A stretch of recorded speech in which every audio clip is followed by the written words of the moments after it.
Welcome to the House Arrest Show, hosted by 3-time Grammy nominee and 6-time Dove Award-winning artist and actor T-Bone. Today's guest is one of Christian hip-hop's rising stars, God Over Money recording artist Datin. We also have the House Arrest Mix by DJ P-Dog in the mix.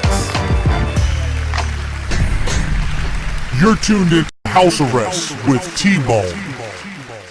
What's going on, everybody? It's your man, DJ P-Dog in the mix. And tonight's show, we got another one for you guys. We got my man Datin from God Over Money in the building. We about to get into this music with my man Datin right here on the House Arrest Show. Let's go. Let's go. People see us with them ice grills and them videos and they mad at us. But the truth is we should be upset cause you ain't looking mad enough.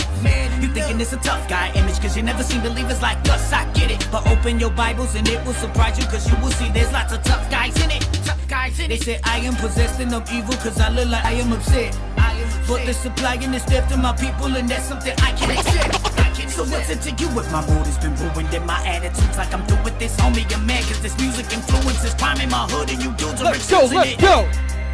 I guess you would rather I digress. Sit back and be idle in the name of love and just watch the hands tick on the Timex while the crime and the violence outside gets worse, bullets flying where I rest. While the kids cook crack in the Pyrex to provide death to whoever's gonna buy next. I bet you will, but never that. You better read his divine text cause it says the faith comes by hearing and it's apparent that faith is in the music that they digest. It influences their mindset and it produces terminators like Skynet. So am I vexed and ready to write? Yes, I had enough, so don't you interfere with my quest. Get out the way, cause I'm on the loose.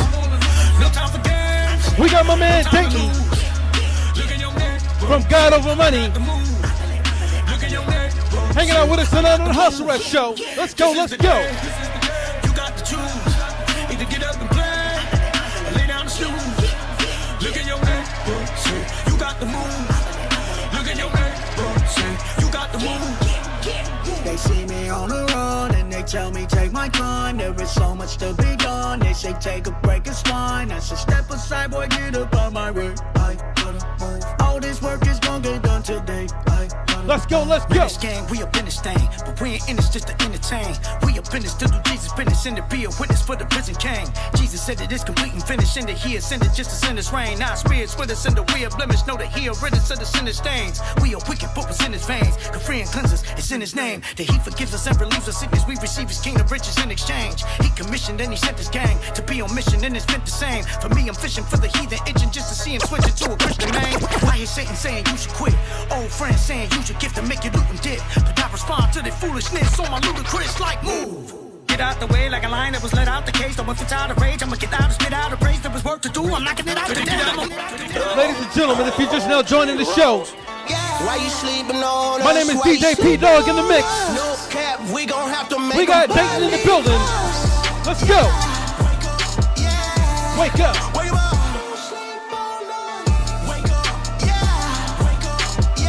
Welcome to the House Arrest Show.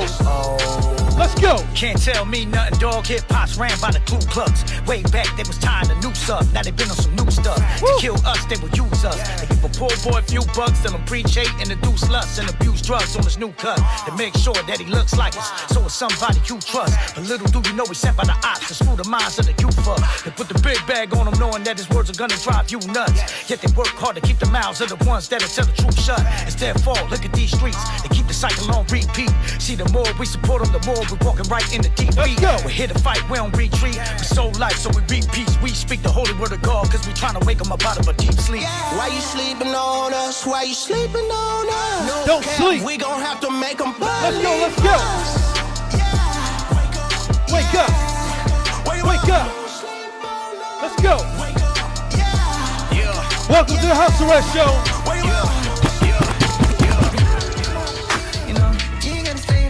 We just a few seconds away. We got my man Datin in the building.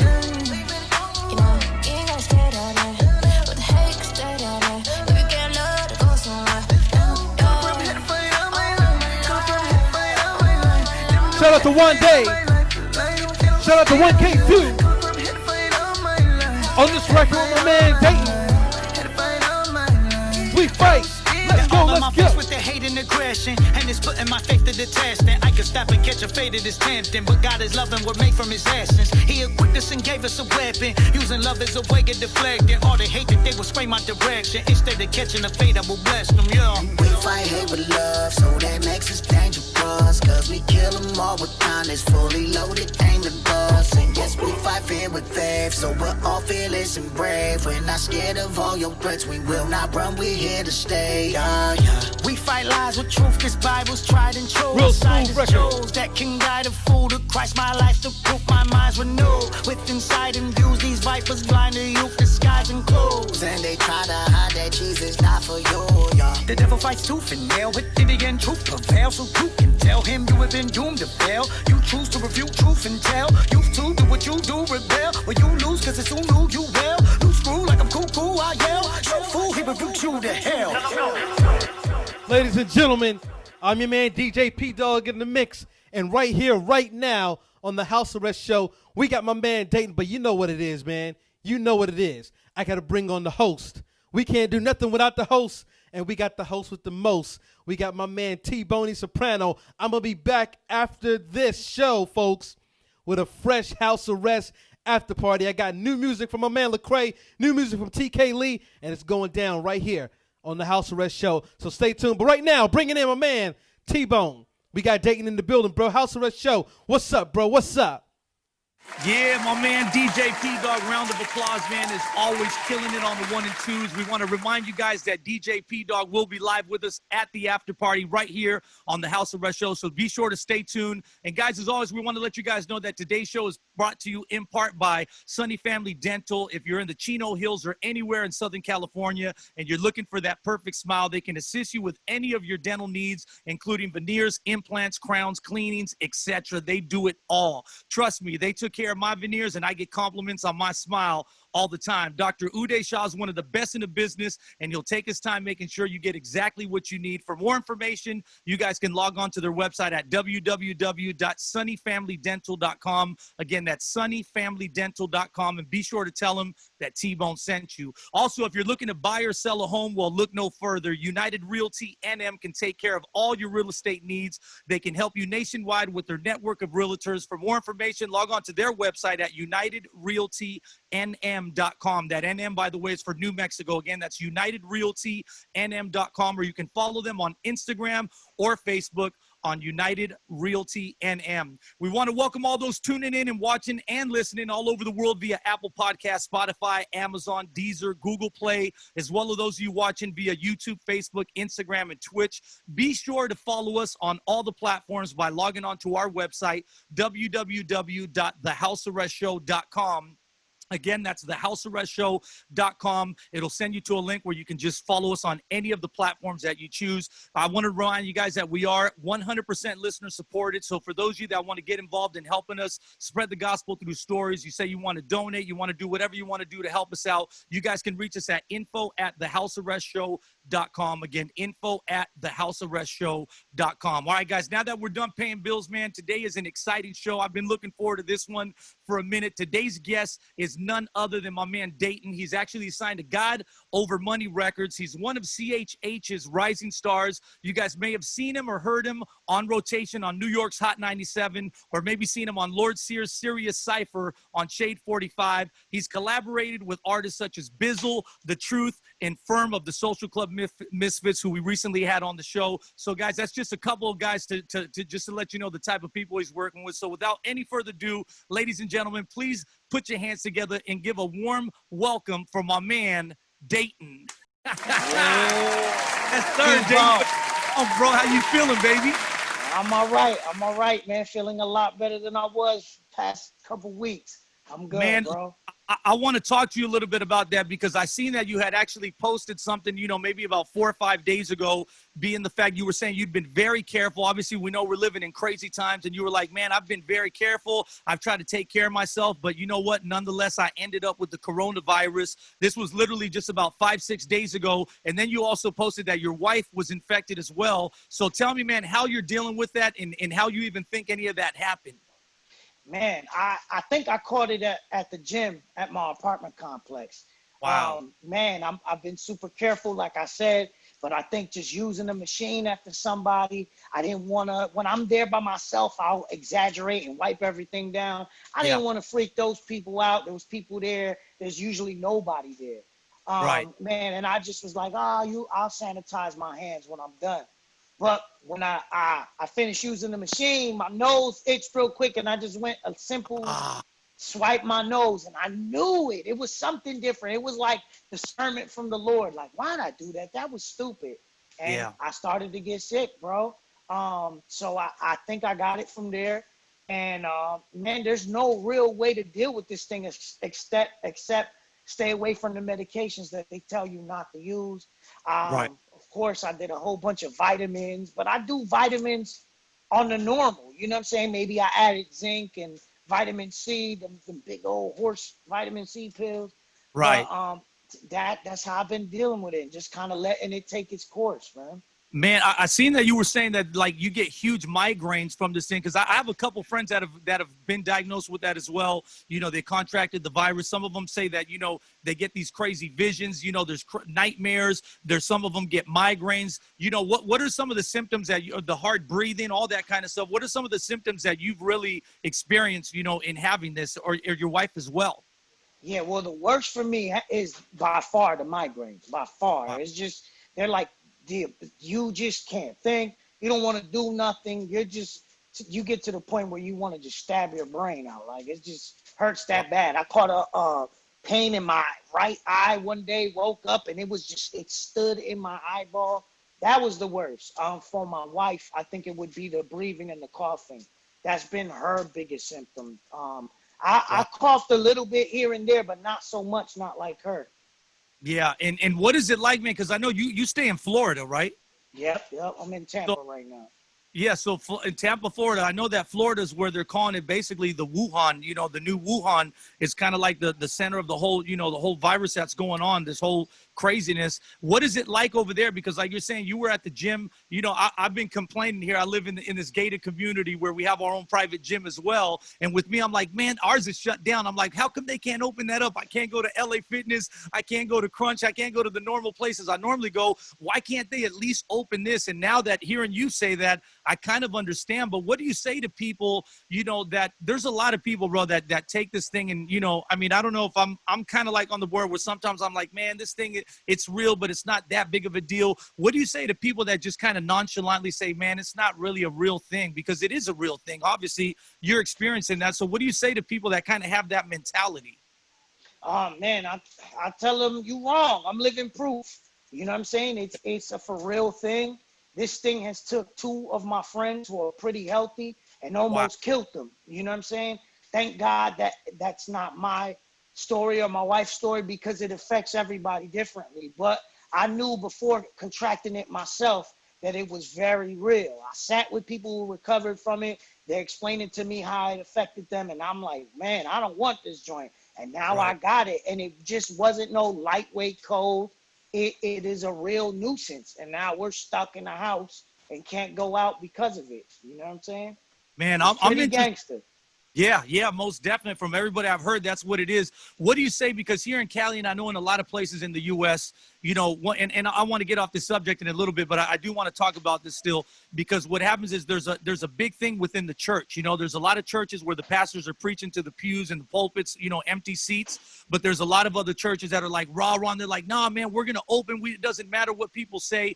What do you think about that? Because, I mean, obviously, everybody, you know, deals with it on a different level. Everybody has their own conviction about it. Everybody's at a different level where they're like comfortable with going or being around people and aren't being comfortable. But, you know, what do you think is the right thing? Because some people are saying, well, we should be able to have church, or maybe we can have church outside. Other people are like, no, man, it should be shut down. We can, you know, we are the church, so we can watch it through television or through the internet. You know, what do you feel about the whole thing with church? Do you think churches should be open? Do you think they should be closed? What's your opinion on that? That's a hard one, bro. Yeah, so I let me start by saying I'm not making like like, yo, we need to do this, and I'm not one of those that's upset about either side. Right. If your church chooses to shut down during this time, I'm not mad. But I do think that if a church, I've seen some churches take the proper precautions, mine being one, but mine don't count so much since it's a smaller church. But I know of bigger churches that are taking proper precautions, and I think they're doing well. And it's already been maybe a month and some change, maybe even 2 months, and nobody's contracting any viruses because they're sitting families together, and then they have the proper distancing. You know what I'm saying? There are people who are doing it effectively, so I do think churches can open. But if you choose not to, like, yo, I'm not one of those that's like, yo, you see, they're trying to control us, and you know what I'm saying? I agree with you 100%, bro, because what happens is, yes, I do believe church is essential. I mean, if we can have a Walmart and a Costco open where tons of people are going, touching all the same items, why can't we have a church open? But at the same time, it's like you're saying, you know, I'm not rah-rah either way, because, you know, what I try to tell people, and especially pastors, is like, it would be one thing. I would be the first to be rebel, the first one to be ready to go to jail if they were trying to shut down the gospel. But they're not trying to down the gospel. They're not trying to just shut down churches down only. They're shutting down businesses, gyms. Everything is being shut down, and it's for the well-being of other people. They're trying to help people not contract, you know, the virus. So that's like, I'm like you, man. I believe if you can do it in a safe way, and if you can, you know, do it with the right precautions, then hey, man, have at it. But if not, you know, it's hard to, you can't put your convictions on everyone else. If I believe having churches open, or I believe having churches not open is the answer, well, then I can't push that on everybody, because everybody deals with stuff differently. Don't you think? Yeah. Amen. I'm in agreement with you. I think the wrong posture to have is the one that trying to enforce your convictions on everyone else, and then on top of that, insulting others for not thinking like you. Like, yo, you're stupid. They're controlling you. You're a puppet. Okay, buddy, I got the freaking coronavirus. So who are you talking to? Like, I really got this joint now. I'm telling you it's real. If I went and just coughed on everybody, or I just went to church and I was careless, you know what I'm saying? I can spread it, and there may be somebody with pre-existing conditions that may pass away from it. So this is very real. I get it. I'm Mr. Menace Movement, you know what I'm saying? I'm with the smoke. I like the concept of, yo, they trying to shut us down. Let's be rebellious. I like the ideal of that smoke. But the reality says, like, yo, there's a real virus. So what do we do about this? If God is really in control and you really trust in his sovereignty, fall back a little bit. Continue to do the online service, continue the fellowship when you can in a smart way, hold services outside, and let's ride this thing out. And the moment they start talking about okay, y'all never meet together again, then we ask for the smoke. But right now, you just, like, you jump in the gun and you look stupid. Yeah, that's good. That's good word, man. And I love, man. You definitely a young T-Bone, bro, because you tell it like it is. You speak from the heart. You're passionate about it. And I think that's the thing. There's a lot of people that they want to push their convictions. They want to. It's like you're saying. Some other people are like, well, where's your faith? Don't you have trusted faith in God? And it's like, man, I tell people all the time, look, man, being a Christian doesn't guarantee you to live tomorrow. Christians die from diabetes. They die from high blood pressure. They die from heart attacks, brain aneurysms, just the way anybody else does. The only thing that being a Christian guarantees you is eternal life, you know. So don't, like, there's people that are like, well, I can go to church because we serve a big God, but well, go ahead and do that. There's people that are going to go to church and have that mentality and going to contract it and may die. So you got to use wisdom at the same time. You know, I think that's really important, because there's so many people that they do try to do that. They try to push, you know, their convictions or their agenda one way or the other. And I think it's important to let people do their own thing, let people be in prayer, and God will speak to them whether they should go or not. But I don't necessarily think it means that you're living in fear. It's like you're saying, man, you were doing your thing, you were being taking your precautions, but you still contracted it. Now what would happen if you're like, well, who cares, man? God is a big God. I can go to church, I can hang out with people, no one's gonna catch it because God is a big God. Yeah, everybody with that, don't speak that over your life.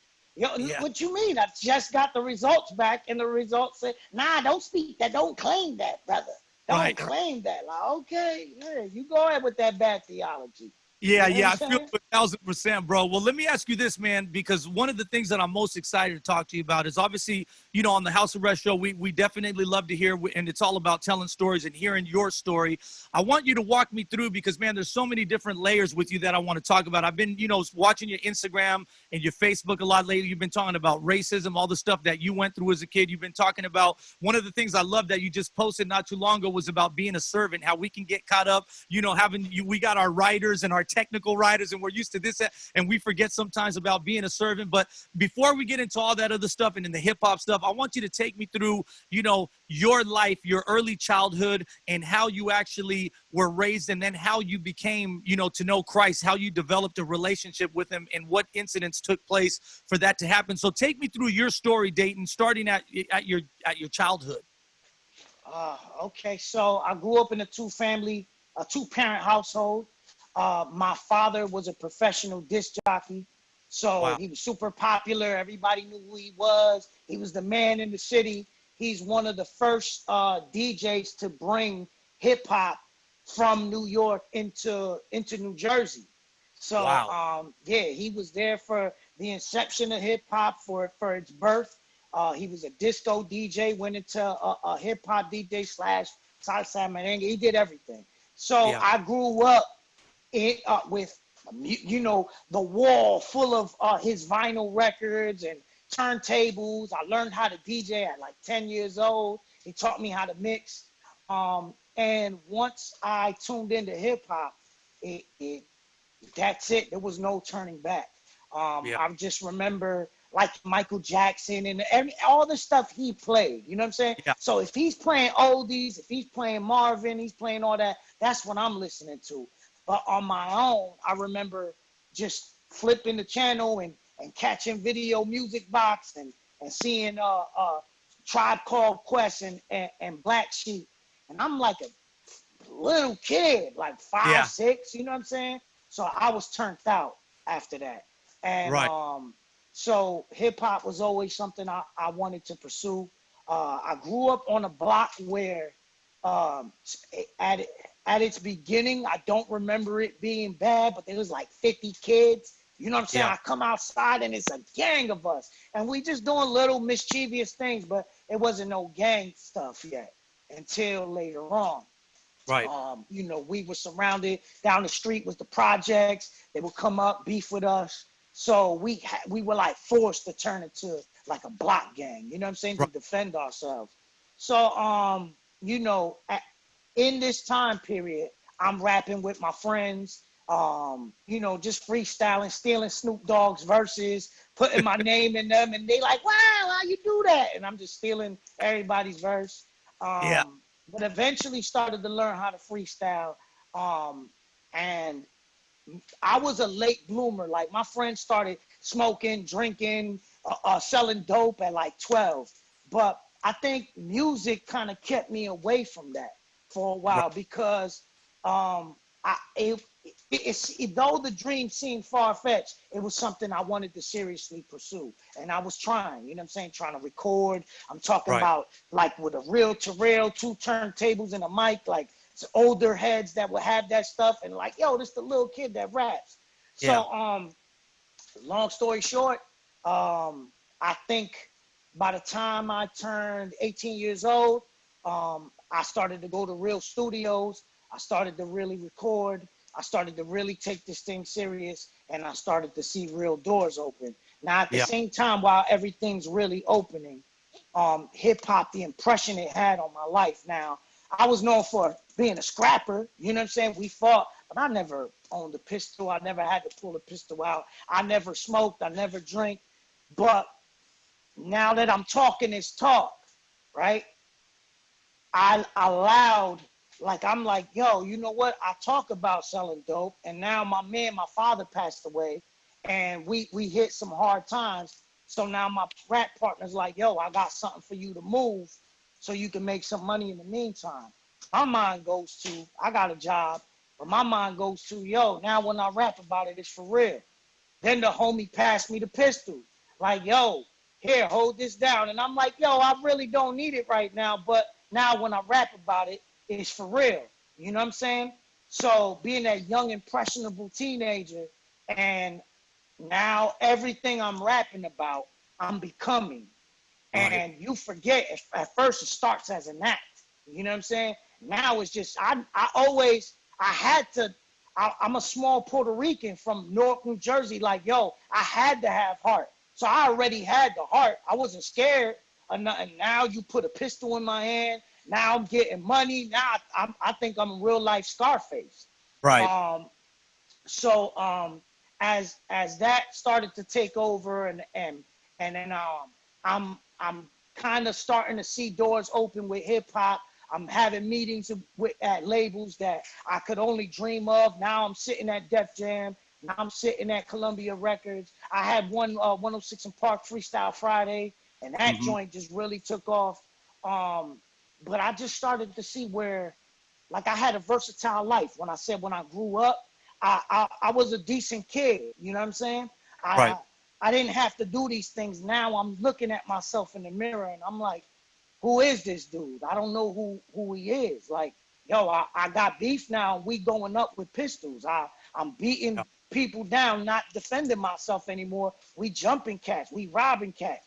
I'm staring at dope fiends in the face while I'm serving them, and I'm seeing that their kids are like starving and shabby. I'm like, yo, the money that they should use to raise their children is going to my pocket so I can keep these J's on my feet. So I don't know if everybody deals with that type of guilt, but while I'm in the midst of it, on the outside, on the exterior, like, Datin look hard. Datin don't look like he cares. But I'm thinking about all these things. I'm thinking about, it's like I'm having nightmares seeing the fiends' faces that I would serve. I would think about and feel guilty about the people we would rob and beat up. And then as I'm a life-changing moment for me, I remember I had this song about my father passing away. And I was at this club called the Knitting Factory in New York. So I sold out the Knitting Factory. I started to gain a buzz. That was a big deal back then. And a dude comes up to me, a grown man with tears in his eyes, after I performed the song. And he's talking about how much my music is impacting him. Now, look, I sold, this is like a pretty big deal. I put out a mixtape, and I sold 10,000 copies hand in hand. Yeah, at the time. So, and then that, at the time, people are burning that, and it's spreading like wildfire. So I sold 10,000, but it's probably like 30, 40 in this underground scene. It's going crazy. So when this dude comes up to me and he's crying, he's talking about how all this stuff impacted him. And he's even talking about how the aggressive stuff, like, yo, we take and roll up and fight to your music too. Wow. That spoke volumes to me. Like, I knew I had no real religious background, but because of this gift being tied to the creator, you know what I'm saying? I was like, I don't think I'm supposed to be doing this stuff. And it's things like that were little seeds that God planted. You know what I'm saying? Like, I don't think it would get to the point where I would say something like super blasphemous and devilish and get a headache and feel like, man, you know what? I'm taking that line out. Like, cause I had no real religious background, bro. Like, I was Catholic. Everybody's Catholic, but it means nothing to you. You know what I'm saying? You just but there was something there that was convicting you. Something there. Yeah. Yeah. So, you know, to me, my religion was you walk by a graveyard and you do the sign of the cross. Like, that's the extent of my Catholicism. Yeah. So, moving forward, with all this stuff, I lived with somebody at the time, and we went to go to the movies. Me and my unsaved homie, his girl, my girlfriend, and we saw The Passion of Christ. You know, and at this point, I gotta backtrack. At this point, I'm already taking meetings with Shady Records, with this label, with that label. I got famous producers giving me beats. I'm sitting with them. They selling beats for $30,000 and they making me a beat for free. I had this little checklist of goals, and all these things are being checked, yet my heart is still not being fulfilled. So this can almost make you depressed. Like, yo, there gotta be something more. Like Right. it's just a matter of I dreamed of signing a deal. Now it's to the point where I'm just trying to decide what contract to sign because it's Right. there, you know. So now I go with my friends and we watch The Passion of Christ, and that was God's first boom punch to the face or slap, Yeah. because when I saw what Jesus did for my sin on the cross, I'm thinking I just knew I messed up. Like the sinner in me, like, oh, you done messed up watching this. What am I supposed to do with this information, knowing that he did this for me? And it resonated. It wasn't a matter of, did this person really exist? I wasn't into apologetics or anything. I would learn these details later on, but I just believed. I believed that he was the Son of God, and he did this for my sin. We get in the car, and I'm like, man, I wish I never saw that. And from that moment on, I couldn't move forward in my sin in peace, even though it took years. There was another young kid in my group who he was like my favorite, like, group member. I was grooming him. You know, I had a group back home, and it's like, you know, your squad. And I'm like, when I get on, I'm bringing this kid with me, right? He watches it, and he gives his life to Christ. And he knows about every opportunity I got laid out on the table. He's hyping me at different clubs and shows. I'm getting him in the club. He shouldn't even be in the club. Right. With all this stuff before him, I know he's seeing his own dreams come true. The fact that he walked away and told me, yo, Datin, I got to drop out the group because I'm giving my life to Jesus Christ.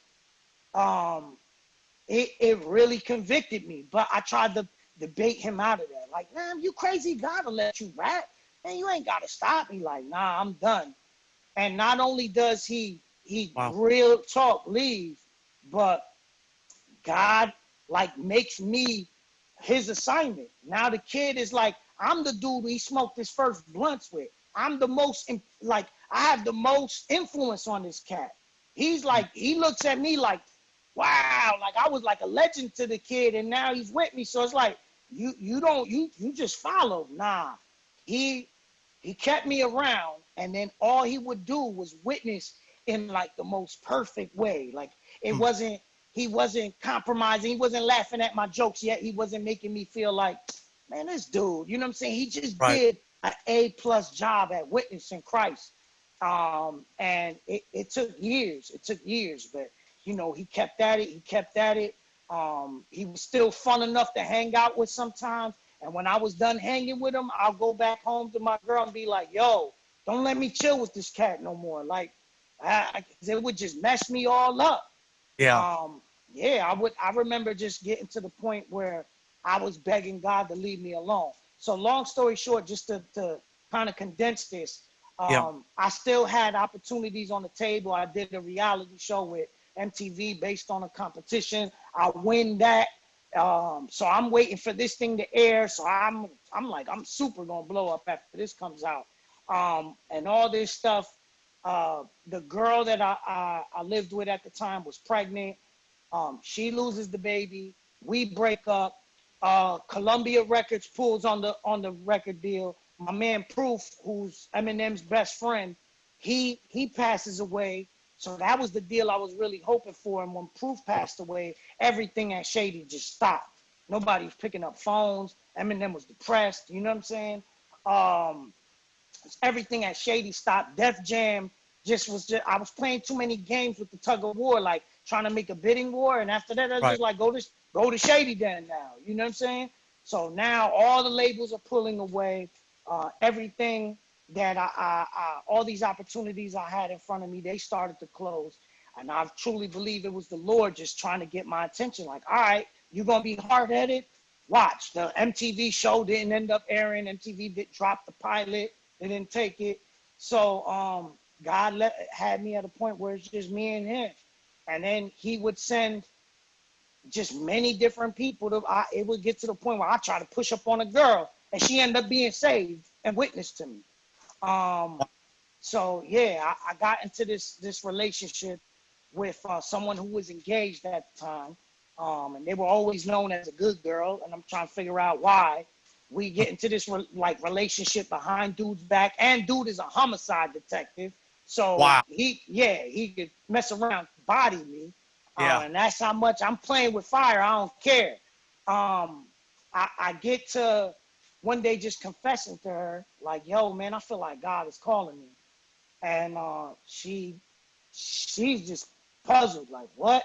So at that moment, she begins to witness to me. Now, the reason why she was a good girl, knowing her like from a distance, like, yo, what's different about her? She was saved, and when I had met her, she was in a backslidden state, her and her dude. So now she started witnessing the gospel to me. Wow. And so she goes, yo, look, you can't come with me to my church because they know me and my dude, but I want to go back to church too. Why don't you go with your boy? Now, my boy Lionel, who I mentioned, the kid, he was witnessing for years, but the one thing he wouldn't get me to do was go to church. So at that point, me just trying to get brownie points from Shorty, I decided to go to church. And when I go to church, man, that's when, the Lord snatched me up and there was no looking back. That relationship cut off. She ended up getting saved. And I found the Lord and he found me. And ain't no looking back. Yeah. Wow, Dane, what was it like, man? A couple things I want to touch on here. First of all, what was it like losing your father at such a young age, someone who had such an influence on you? How old were you, and what did that do to you? I mean, there's a lot of people out there that have lost, parents at a young age. What does that do to a young kid, that has a dad? A lot of us, a lot of people are raised without a father, but you had a father in your life, one who introduced you to music and all that. I'm sure he was probably your hero, but then at a young age, he goes away. How did you deal with that, and what did that do to you as a youngster? Yo, so he passed when I was 19, 20. Okay. Yeah, so I still needed him. There was still growing to do. I was becoming a man, you know what I'm saying? And it deeply affected me in ways where just 3 days ago, I was talking to my wife and telling her, like, yo, I don't think I mourned that properly because watching a show and in the show, dude loses his father. And, yo, I started to cry. I'm like, why am I crying? Like, my dad it's been 20 years that he passed, just the 15th. You know what I'm saying? Wow. Yeah. I think what happened was, and my dad was a very present, very active, a very loving father. He was the man. He was my hero. And him, I think when he passed, I had to be strong for my mom, my sister. He meant so much to so many people, and I'm his spitting image. I had to be him for them. I had to step up. I had to just wipe the snot off, wipe the tears, and step right into his shoes. So what that did for me was it prevented me from properly mourning. Right. I remember when I first moved into Florida around 2012, going to this church and them showing something. It was during Father's Day, and they showed this skit about Father's Day. Bro, I'm thinking like, yo, I'm good. I'm past this. I could deal with death. I homies that passed, I've dealt with mad death. Right. But watching that video, bro, I had to leave. I could not stop crying the whole day. I'm like, what the heck is wrong with me? So, yeah, I think it affected me more than I know. And I may have to maybe seek some sort of counseling on one day to really get to the root of it and just uproot it, because I think, having to ignore it and be strong for others just prevented me from properly mourning the way I'm supposed to. Yeah, I feel that sometimes, man, because my father, he passed away. I mean, I was already a grown man. He passed away just almost 3 years ago. But his story, he was a missionary in Nicaragua, third world country. I mean, my story is crazy with him, bro, because I did stuff that nobody's ever had to do in the U.S. I was the morgue. I had to take his dead body, and I had to pick him up. I had to take his clothes off. I had to clean his body. I had to dress him back up. I had to stick him inside the coffin, and I literally had to go dig his grave. So, I mean, wow. and then, My story is insane when it comes to that. One day I'll share the whole story, but it's like you're saying, and I had here 3 sisters and I had my nieces, everyone. I didn't have time to mourn. I didn't have time to cry. I had to just get down to business and take care of all this stuff. So I know what you're saying. Sometimes in my mind, I find myself where I see a movie and I start crying. You know, I was watching with my daughter. There's the movie about, I forgot what it is. It's a Disney movie, but it's about the dad, and he only, you know, he comes back for a little bit, and it's a crazy story, but at the end he kind of like gets to see his dad, and it kind of brought up all these emotions like you're saying. And sometimes you're like, man, is there still stuff that I haven't dealt with, you know, because it does affect you in a major way. You know, it's like something that you can't explain. One of the other things I want to talk to you about that's crazy is man, I know, like, such an amazing story you've been through. There's so many similarities, bro, like raised a Catholic, been in the streets, been in the church, the whole nine. But one of the cool things is that you said the guy that you had that was witnessing to you that I think is so important. It's a guy that you said the way he won you was because he wasn't that guy that's like throwing the gospel in your face, pushing Jesus on you all day, but he's doing it where he's letting his life speak. Like you said, he wouldn't laugh at your foul jokes, but he was still cool to hang out with. And he was a guy that showed grace and showed love and showed mercy and said, hey man, I'm just like you, I'm living for a different purpose. You know, what do you say to people like that are, there's a lot of those religious people that want to just cram the gospel in your face. I feel like 9 times out of 10, bro, they scare people away more than they pull them towards the kingdom. What do you think about people that do that? And what would you say to someone that's so desperate? Because it's great to have the passion. And that's one thing that I love about you, that I see myself in you as well, is that you're so passionate about the word, about God's grace, about, you know, telling people about God's love and putting him in your music, because you realize this is the answer. It's not some cool hip hop lyric or being swaggy or this and that. The answer is in the word. The answer is in Christ, you know, and I love that about you. So what do you say to people though that they have that passion, but maybe they don't know how to do it, you know, and they're pushing it too much in your face? What would you say to people like that? And how would you explain the best way to be able to share the gospel? I would say that person is not being sensitive to the Holy Spirit. Right. If when you begin to let go of your ideal, they're probably walking into that situation with that, you know, that plan, like, yo, I'm going to say this, I'm going to do that. Let God and let Jesus take the wheel, and let his Holy Spirit take control, and he will open up those conversations. Like my boy was just sitting and waiting. You know what I'm saying? We'll talk about regular things. We may talk about sports. He may ask me, how are you doing? And just listen. You know what I'm saying? And then try to give me the most sound counsel. But just waiting, like, okay, now it's time to give him Jesus. Like, I think he did the perfect job. Plus, he knew, like, I'm a hip hop head. Our relationship was built on him being in my group.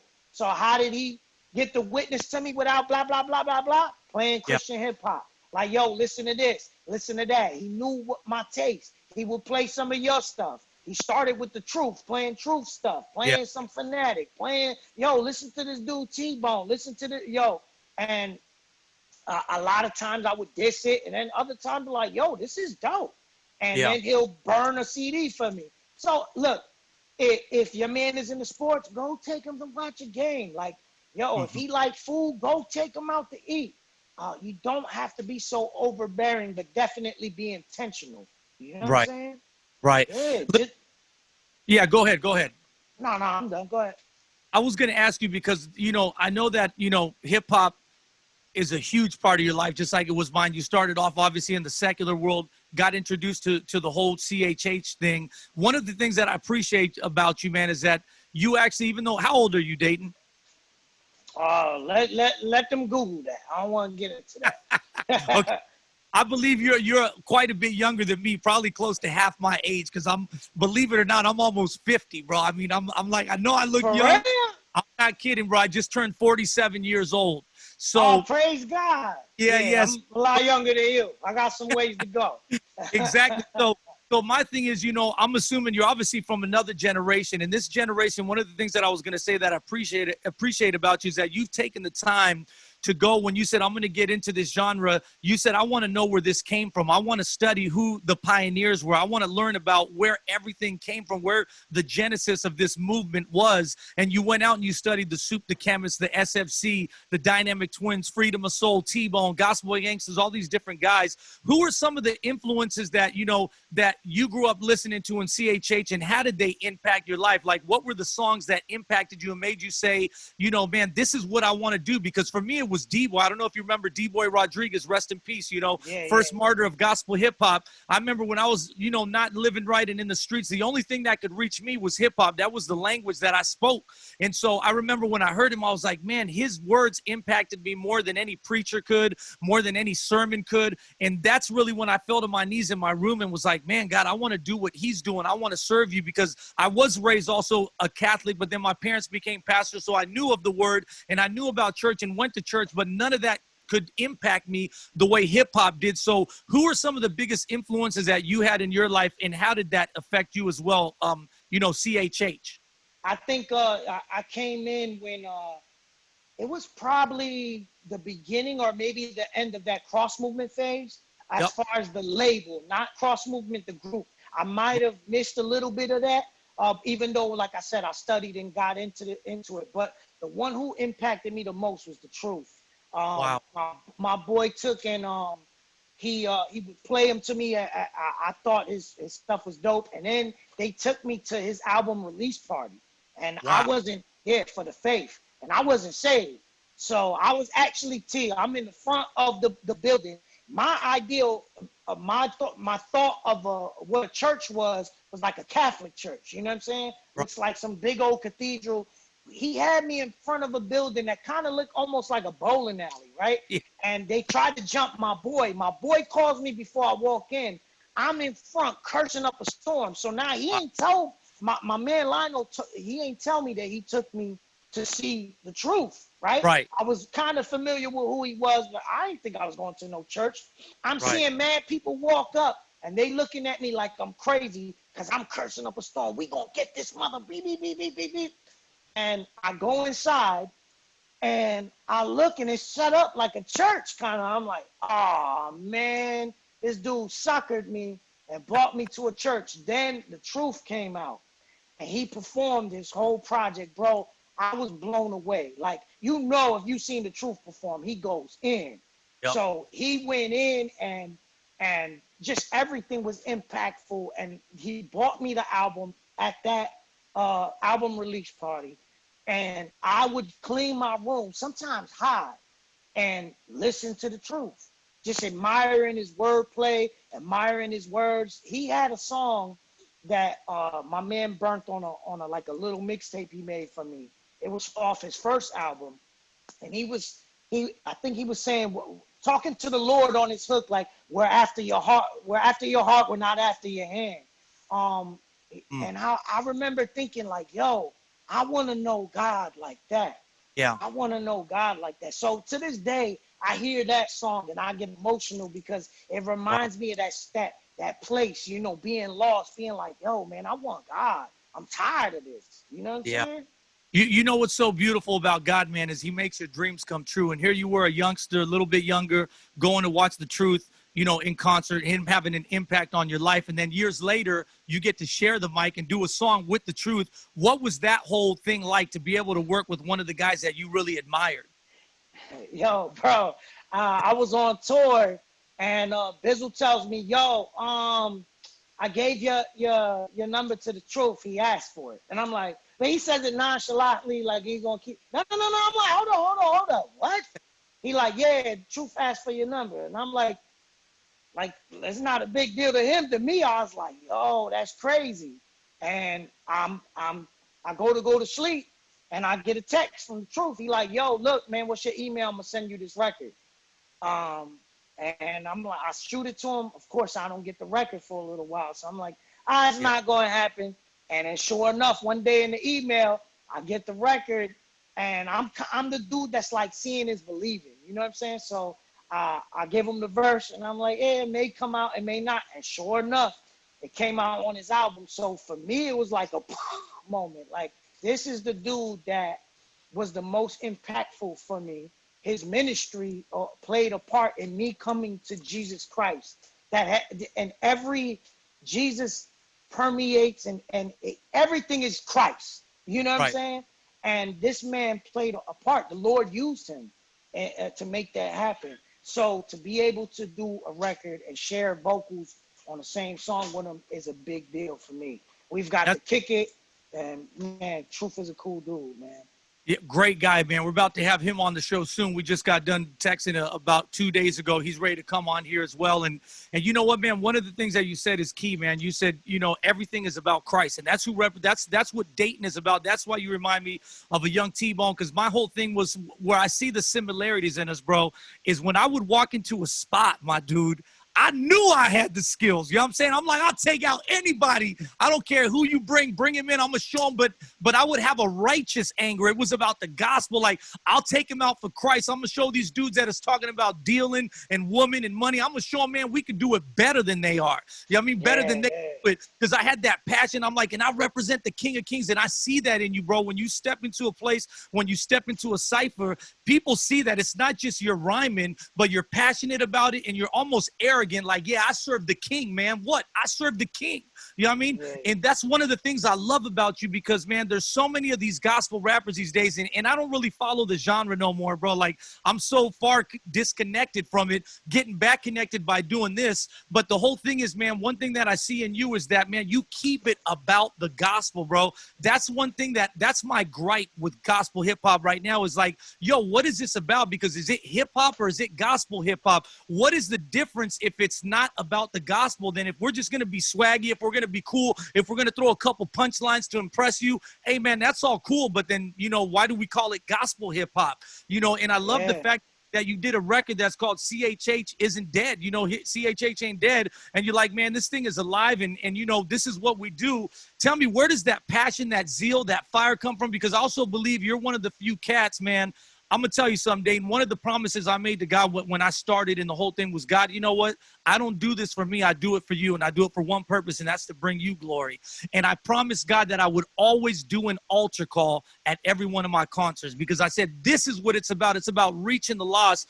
Man, I see and hear of not just even in hip hop, but just on so many levels on Christian, you know, concerts and Christian music. It just becomes about doing a concert, doing these pretty songs, having this swag, putting on a show to hype people up, and good night, we out, we stars. You know what I'm saying? Yeah. And it's not about presenting the gospel, presenting the answer to their problems. But that's one of the things that I love about you is you're like, nah, man, I want to share. I want to preach about what God has done in my life. And you have that zeal. You have that fire, man. Where does that come from? And tell me a little bit about where you feel, you know, gospel hip hop is at, you know, right now. I would think, so I can't give myself the credit for the fire. I believe it's something that God has wired in me. I think by his grace, I've been able to travel enough and do street ministry where it's not just, you know, he plugged me in to like-minded people. So when I'm with like-minded people and we're out there feeding the homeless and we're out there talking to gangsters and we're out there, you know, in these environments where, you know, going to wakes, going to funerals, trying to diffuse beef. Like going in the line of fire. We in Compton, we in here, we there. You know what I'm saying? This keeps you sharp.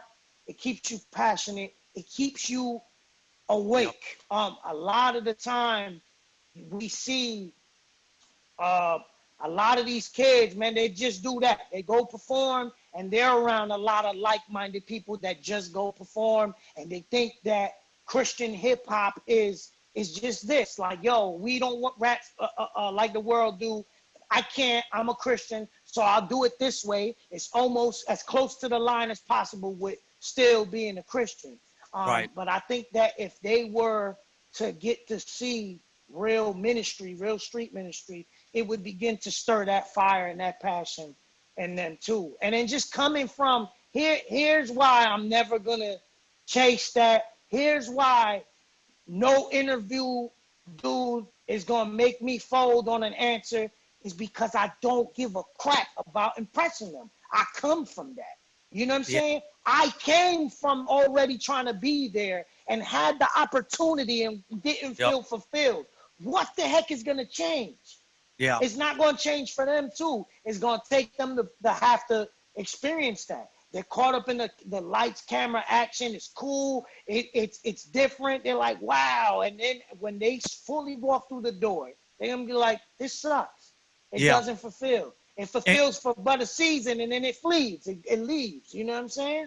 Exactly. And I think that when you've been through a lot, man, you realize, man, the world doesn't have the answer. I always say, man, the easiest people to witness to are people that have it all, the superstars, because it's like, you know, somebody that it's a basketball player that his dream was to win the championship, and then they win the NBA finals and they're screaming, and then they're like, well, wait, this is it.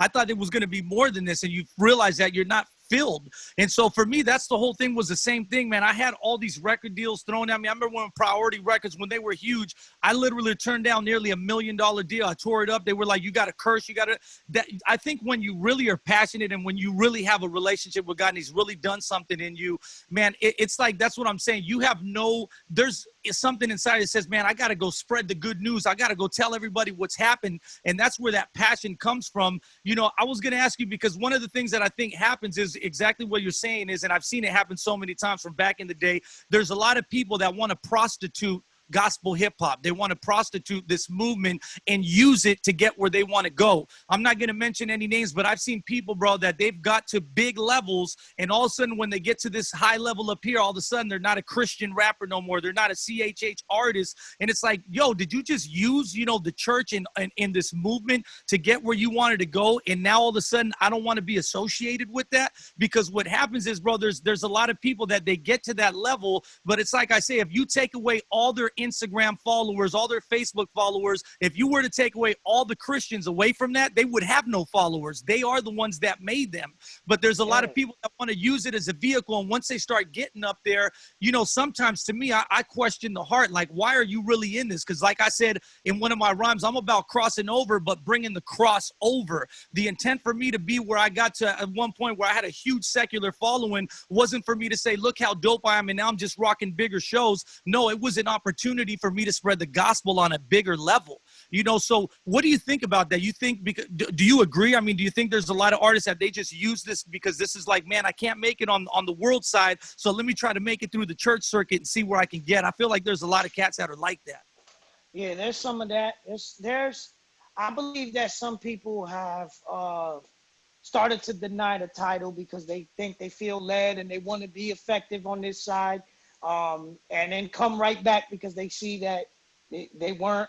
There's a lot of different cases, you know what I'm saying? It's case by case, but sadly, you're right. There is a bunch of people that's like, you know, their mom and their dad was still in control. Like, I can't be a secular rapper, so let me just do the Christian rap, and then start to kind of gain a buzz, and then, you know, chuck deuces to Christian hip hop and God. I could think of one right now who I remember hearing them Christian rap and feeling like it was discernment, like, this boy ain't ready. This boy should not be rapping about God. He got pride all in him. And soon as he started to buzz a little bit, go check his new record, and he's mother F this, F that, blah, blah, blah. And then it's like a nerd. He's a nerd too. It's like trying to act hard. I'm like, bro, please, man, this kid, like, come on, man. Yeah. It's real, man. What do you feel that the state of CHH is in? Do you feel like it's going in the right direction, or do you feel that it is beginning to become just an entertainment thing and it's just becoming something else that's just like another genre of music, but it's positive now? I had a song back in the day that was called Ministry versus Industry, you know? Is it just becoming another cool industry thing where it's cool to be this rapper and just gives you another platform? Or do you feel like it is going in the right direction and we are taking people leading them towards the cross? Yo, I honestly, many may disagree, but I'm starting to question if God's hand is still on this thing. Wow. I feel like his hand may be coming off of it. It's not about a feeling, but I just remember listening to this genre and being ministered to. And you feel that oil, like there's oil on this song. There's like this person who wrote this song just came from spending time with the Lord. And right now, I feel like it's rare, bro. It's really rare. There's been a bunch of times, like I put out CHH Ain't Dead to make a statement and kind of it's like I definitely don't believe in speaking things into existence, but it's just like, yo, let me be optimistic and let me get my little bros on these records and like, yo, let's make this statement that, yo, there are still people out here that rep the cross. Right. But the more I listen and the more I see the influence of some of the big dogs in this joint, I'm just like, yo, this isn't going nowhere. Like, the music is getting better sonically, but I question if God's hand is still on this, man. I do a lot. I know there's a few I can name on one hand and probably can't use every finger. But like, you know, you got the Brian Trejos, you got the KBs, you know what I'm saying? You got whatever GOM is doing, we're trying to rep the cross and honor God and give you music that is birthed from spending time with the Lord. Right. You know, there's a couple others, but man, I'll be feeling like these dudes be talking about a bunch of nothing. Well, and why do you think that is? Like, why do you think that happened? Where do you think that shift took place? Because again, back in our day, man, it was all about the word. It was all about testimony. It was all about giving people the answer. But then somewhere along the line, I don't know if it's because money started getting more involved. Because when we did it, I mean, you know, I made cool money, but it's like, it wasn't, the money isn't like it is now. The popularity isn't like it. Like when you were a gospel rapper back in the day, bro, you had to be ready to be ridiculed, kicked out of a church. It wasn't cool to be a gospel rapper. You know what I mean? Now it's like, it's cool. You got this platform. You can pack out a stadium. You got all this fan base. Where do you think that shift took place? And why do you think that happened? Is it because of money? I think the shift took place when people started to see Lecrae and Andy Mineo's success. A lot of people wanted to emulate that. And them trying to emulate, now whether that was Lecrae and Andy's calling, they could have done so because they were following maybe the prompting of the Lord, right? That's up to them if they were being honest to answer that. Did it bear fruit in their lives? Did it bear fruit in their faith and their walk? Did they see people come to Christ? I'm open to that being a possibility, but I'm not making a stance like I know it was God. I don't know that. It might have not been. But I can see some of the bad fruit it bared as far as everybody trying to follow suit. Now, that's not Lecrae and Andy's responsibility. They can't be responsible for everybody trying to follow them. But, you know, usually when you are the top dude, you are going to have the most influence. And everybody just want to do what they do. So everybody watered down the gospel and ain't do it as effective. You know what I'm saying? Yeah. And now you just got a whole bunch of, you know, everybody swagged out, turned up. It's fun. It's cool. It's okay to have to make fun music, but you got to ask yourself, like, yo, I would ask anybody, like, yo, this life is but a breath. You're not worried about what you gonna have to answer for what you did with your gifts and your talents, bro. Like, yo, what did you do? Did you bear any fruit, bro? And I'm not saying that everybody doing the same thing, and because I think CHH even got to a point where when it was bearing the most fruit to me, I think it got a little repetitive and redundant because everybody was doing the same thing. So I'm not saying let's do that, but are you trying to be strategic with reaching people and not just patting them on the back? Because if your idea was, hey, I could relate, I know it's hard times, then you ain't doing nothing, my dude. Like, yo, how can you be impactful to shift somebody's perspective or at least make them consider what comes after eternity? You know what I'm saying? At least make them consider what Jesus did for their sins. So that's man, Datin, listen, I just want to tell you this, bro. We got about 5 minutes left, but I just want to encourage you, bro. Don't stop doing what you're doing, bro. You're a real leader, man. I appreciate you because of that. You're not like, I'm going to follow what everybody else is doing. I'm going to do what God told me to do.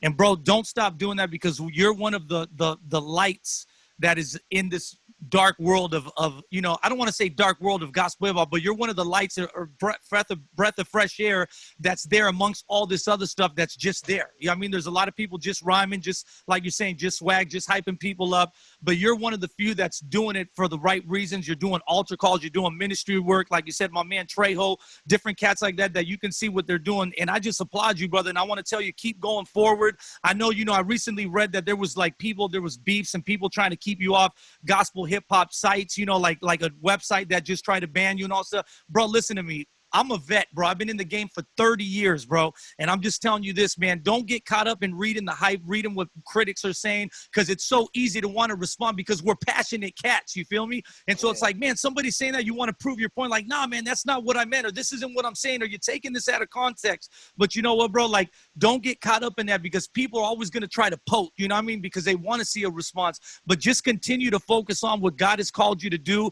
And here's the difference, bro. I'll guarantee, and I'm going to say this right here, I'll guarantee you, all these other cats that are about swag, they're about, just looking cool, making this cool song, you're going to see the difference, who's going to last and who isn't going to last. And I would always say that for years. I said, you know what, man, I'm about the gospel, and God took me for 30 years. There's a whole bunch of cats that done came and gone throughout the years, but God kept me going like this. And I know he's going to do the same thing for you, because people would always tell me, as long as you're a walking billboard for God, God has no choice but to bless you. And you're not doing this for your own purpose. You're not doing this for your own satisfaction. You're doing this to give him honor and glory. So Datin, I just felt led to give you those words, bro. Keep going, keep fighting the good fight, keep being an example. Let everybody else do what they're going to do, but you just keep going forward, my man, because you're going to see God do great things in your life, my dude. Amen. Appreciate so you, I appreciate you, brother. coming from you. Thank you, man. And man, I'm looking forward. Tell me what other projects you got coming up, and also where people can follow you on social media. Yo, so right now I got CHH Ain't Dead Volume 2 that I'm working on, trying to finish up. I got a surprise EP with a certain somebody. I'm not going to say who, but we just might drop that at random, and it's going to be a big surprise. You can follow me on Instagram. Yeah, on Instagram, and that'll lead you everywhere else. It's at Datin, DATIN _DDD, spelled out TRIPLED. There you go. You guys can see it. We're going to be putting all this information is right there on the screen, as you can see. And before we go, we got to get into the House Arrest 10. We always got to do this with everybody. This is going to be fun with you. I know you're Puerto Rican is your background, so I know that you guys are big into sports. So here we go, y'all. Let's start with the House Arrest 10. Number 1, baseball or soccer? Being a Puerto Rican guy, like I'm saying, I know that you're baseball. Who's your favorite baseball team? Yankees, bro. Okay, there we go. New Yorker at heart. Number 2, hotel or Airbnb? Ooh, Airbnb is the new wave, bro. I've been enjoying my Airbnbs, bro. I feel you. Feels like home away from home. Number 3, vinyl or digital streaming? Man. I would say digital streaming, bro. It's too convenient for me. I feel you. Number 4, are you an ice cream guy or a frozen yogurt type of dude? Nah, I'm ice cream all day. Big kid. That's all I do, eat ice cream. All right, man. Number 5, fitted or snapback? Right now, fitted. Fitted is coming back, so it's the way. Okay. Fitted, are you the one that puts the stitching on it and all that too? Puts a little hashtag? Or do you just? Nah. Okay, there we go. Number 6. Let me see where you're at as far as the lyrical side. Are you more of a Nas guy? Would you take Nas or Ice Cube? Nas is my favorite MC of all time, so Nas. That's easy then. Okay. Twitter or Facebook? I Twitter, bro. I hate Facebook. Okay. Are you more of a spontaneous type of dude or a planner? I'm a planner. I'm not good at being spontaneous. My wife would say so. Okay. Number 9, hot or humid or cold and windy? You've lived in both. Ooh, I'm dealing with this hot and humid, so let's stay there. Yeah. Okay. And the last one, number 10, movie or book? Movie. Sure. Yeah, okay. Same on me. But yeah. Hey, I'm the same way, man. Well, listen, Dave, man, we want to thank you so much for being on the show, bro. It's been a pleasure. I was looking forward to this one. And like I said, man, we wish you much success, bro. We hope you come back and be with us again. Until next time, brother, thank you. God bless you. We salute you. And you know my line, my phone line, my text, everything, bro, is always open to you. Whatever you need, man, I got you back like a chiropractor. So we love you, brother, and we look forward to seeing you here again soon on the House Arrest Show. Appreciate you, brother. Bless God bless. Welcome, ladies and gentlemen. It is now time for the House Arrest After Party. And just like I promised, I got that brand new Lecrae. We gonna get this thing going over the top. Let's go. What up, what up, what up? It's your man Lecrae, and right now you checking out my man, my ace, my dude, DJ P Dog in the mix. Turn up! From the new album Restoration, let's go. Over the top, ain't no love, though. So my spot, though. I'm off the shelf, over the top, over the top. Ain't no love, though. I'm off the shelf, I'm at a stop, yeah, over the top for real. Over the top for real. Over the top for real. Price won't drop for real. Over the top for real. Over the top for real. Over the top, checking the stock. It's about to pop for real. Got a Nike deal. All I see is checks. They on Instagram flexing for respect. You can rent a jet. I don't carry flight coach. Tell the captain they be capping most of y'all, bro. I got 50 on it. I made $1 million just being holy. I kept a Benz and I had a rover. Walked in the jewelry store, bought a roller. Billboard #1 did that, hit it. Independent label, I built that, hit it. Illuminati rumors, I killed that, hit it. Arena full of people, I feel that. Yeah, every ladder hit the top. Touch the stars, it wasn't hard. These rappers hoping they don't fly. And all of this, the devil's plot. I got awards, a lot of plaques, but they don't keep my soul intact. You lose your mind and gain your racks. The fame of drugs, the same as crack. Over the top, ain't no love, though. Let's go. So my spot, though. I'm off the shelf. Brand new Lecrae. Over the top. From the album Restoration. Streaming everywhere. Go check it out. Brand new music. TK Lee. Chris Cobbins. What's up? What's up? Watch us blow up. Never quit. Never slow up. We just drip and we glow up. Never trip. We just show up. It's a gift. Watch us blow up. Never quit. Never slow up. Ain't no but it's time now. I see you getting talked, better pipe down. See I finally caught the wave, let me shine now. Got the haters out the way, I'm on my grind now. My grind now. Go mode, had to let it go. Now I'm on the road with my bros, play the radio. You know it's a go. Let's go, let's go. Welcome to the after party. House arrest with my man T-Bone. Let's go. Love, had to let it go. Got my weight up, let the petty go. Had to go. You know how they be hating on the low. See they fake smiles waiting for my fall. But I won't, no. Better tell my God about your problems. Cause I ain't the one to solve them. I was created to evolve. Give me the ball, show you how to ball. We just drip and we go up. Let's go. We just show TK Lee. Check out our music. Get familiar. Chris Cobbins. Let's go. Hey, hey, hey.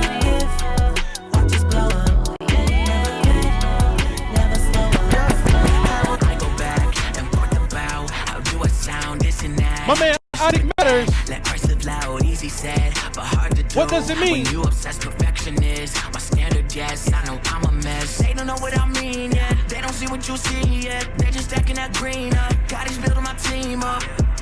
Don't you let those numbers get up in your head. No. Cause what it gonna mean when you gone from here? No. You've been told nothing but a bright future. Better get ready when they shoot no words. Welcome to the world, there's no blankets for cold. This is not home to me, I'm longing to go. It's been on the road now. God don't let me fall down. Yeah. It's been on the road now. God don't let me fall down. Let's go, let's What go. does it mean? What does it mean? What does it mean? What does If you it are mean? light, if you are least, if you look in, what does it mean?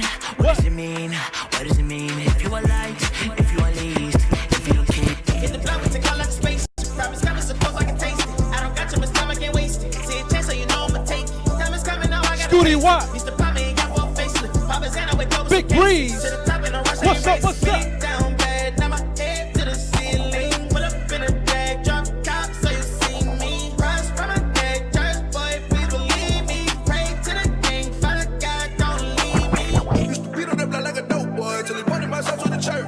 I was living my life on a skateboard till he gave me the way I surf. Went through pain every day, I was hurt. Couple partners they put on the shirt. Every day I just see it get worse. I just pray every day on the church. I know the devil be wanting my soul. I can't let him I got got that throwback T-Bone coming up. Y'all been asking for it. I got you. Let's go. I'm just trying to go paint them a picture. I'm a young as a hoe that they listen. You don't gotta react when they dish. But believe they gon' want to be wishing. Cause they know that we coming with issues. I'm a exit, they know that they ready for war. They trying to get ready. I run them back and they look at me different. Guess I'm the one that they thought would make it, but I ain't the one who would listen. I am so humble when they come to making it, cause he the one who you petty it. If you shot out of that, would you be ready or would you be wishing you did it? Listen. Always love the Lord, cause he the one that love you first. They stab me on my back, I try to pretend like it didn't hurt. Great knowledge. You deserve, my dog, you better know your worth. It's enough hate in the street, so why we get it in the church? They don't wanna see me blow, they don't wanna see me grow. They tryna diss me for the fame, they just tryna put on the show. In person, the energy, it changed, they try to act like they don't know. Man, you can't tell me about this pain and all these feelings I can show. No matter how they treat me, I'm still a real one. Sometimes it feel like you lost, but no, you still won. Gotta chase it back, I gotta take care of these little ones. God gave me a task, the devil ain't stopping what I'm getting done. I can never fold, I'm a real one.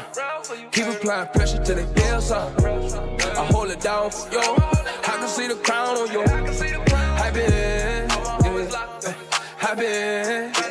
been on the block, I've been leaning on the rock. Told my dog when they let us off the leash, we gon' feed the streets, and I ain't talking guns when I say they know we keep the heat. And painted with my troops, so we came about 100. We're gonna let this one ride a little bit. We just trying to keep the peace. Let's go. Father, Son, Holy Ghost, yeah, they know I rock with 3. Never switching on the game, I'm sticking to them like a leech. Jesus, peace around my neck, protect me from my enemies. 66 up on my waist, so I'm gonna let these verses speak. I'm level head, yeah, my mind was racing. Had a feel wasting time, I was so impatient. No, I gotta get it, so on paper chasing. Gotta get my dogs up out their situation. I can never fold, I'm a real one. Keep applying pressure till they feel something. I hold it down for you. Welcome to the after party, ladies and gentlemen. House Arrest Show with T-Bone. I'm your man DJ P Dog in the mix. Like cinnamon when I'm spitting this lyrical venom, giving rappers a blues like denim when I'm killing T-Bone, what's up? These syllables, synonyms of adrenaline, spilling up my spiritual tongue, then numbing them like penicillin. Plus I'm trying to reach a last like Gilligan, got willing to spiritual healing, don't stop the drug dealing and killing, because I'm feeling like I'm ready to lose my mind. So many bullets be flying and riders be dying. Gotta make a difference, for instance, the inmates in prison make bad decisions for lack of wisdom, so I cut them open and make incisions, filling with spiritualism. Tell them about the one that's arisen, how they can be free in their spirits and have their sins forgiven by the one that died on the cross. Cause even while they were they're drinking and smoking, they loved them even when they were lost. So listen to me and stop dissing the G, cause I got the remedy, dog, on how y'all can be free. Come on! Blazing microphones, bringing up Blazing microphones from the West Coast. Since 1992. My man T-Bone.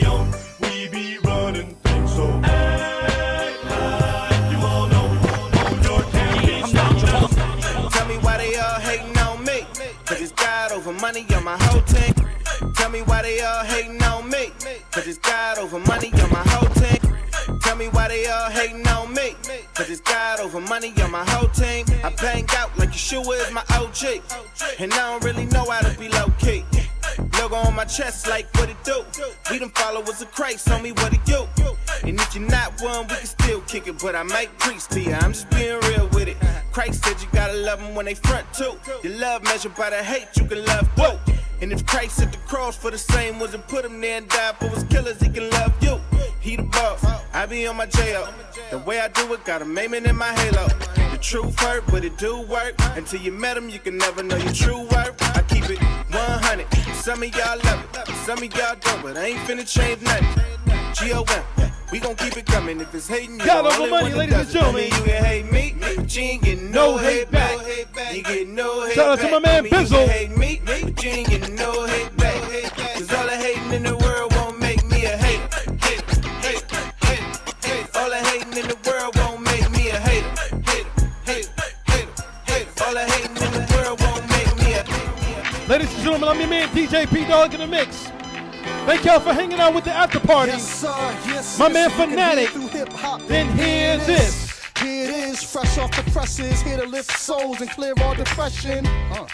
Cause I know what it's like when the sun's all shining, but your soul feels night. Feels like you're caught under gloom's dark presence with a little light shining like the moon's sharp crescent. How many days going by when I said I was gonna win and I ain't even tried? I wake up at half court, the day is half gone, time left on the board is mad short. Rushing my shots, I hurry out the door. I don't pray, I don't take my worries to the Lord. How much time does it take to Throw run the back, floor? CHH Stop for watching. ya. Maybe I should stop and watch the Lord. Every day is a new 24 on the shot clock. Either get your shot blocked or score. With each new right day that's dawning, each time night turns to morning. Grace is new, mercy is new. What you gonna do with it? Life is a game that you can never play it again. Would you stay in your sin or start training, aiming to win? It's a brand new day. It's a brand new day. Ladies and gentlemen, I'm your man DJ P Dog in the mix. Make sure you guys follow me on Facebook, Instagram, and Twitter at DJ P Dog. That's DJ PDOGG. Right here on the House Arrest. Thank y'all for tuning in for another House Arrest after party. Today's show, we have my man Datin. Crazy story, bro. Listen, if you missed it, you already know what it is. If you're just now joining us, stay tuned. Hit that rewind button.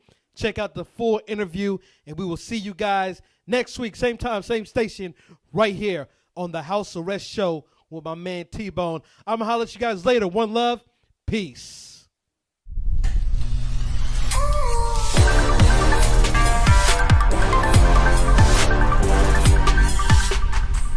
House Arrest with T-Bone.